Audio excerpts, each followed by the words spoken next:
me thank those who have spoken before me and remind us that interference in Africa started with slavery. When slavery had lost its value, it graduated into colonization. And that is the context in which Berlin must be seen, when the European powers sat in Berlin and divided the continent of Africa into spheres of influence.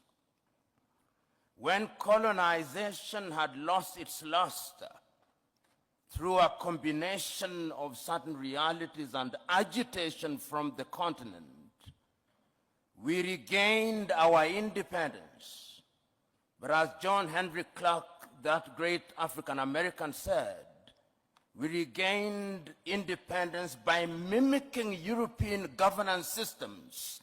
And he rightly says, no African country will ever succeed on the basis of those systems. After that, the neo-colonial project was instituted. And all of us will remember Kwame Nkrumah's book, Neo-Colonialism, the Last Stage of Imperialism. And he there says, the most dangerous. We are now in a neo-colonial stage when the European powers are at their most diabolical, when the Americans are at their most diabolical. And it's not lost on me that they'll be meeting in Hiroshima next week as the G7. And how do they interfere? They interfere militarily. They ensure that you in the military are trained in Sandhurst, are trained in West Point, so they affect your mind. They interfere diplomatically, sometimes through gunboat diplomacy.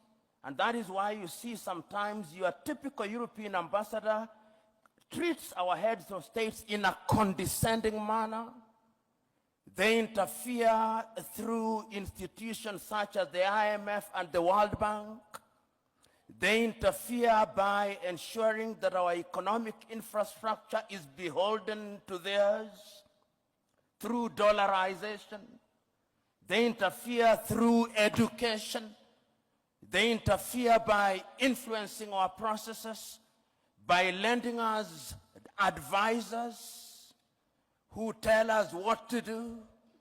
The neo-colonial project is alive and well, and it is at its most dangerous, and we Africans must smell the coffee. If we don't, they are going to continue to interfere. How else do they interfere?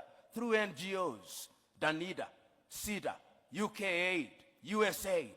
These are Trojan horses that are introduced into our countries for the purpose of influencing our processes.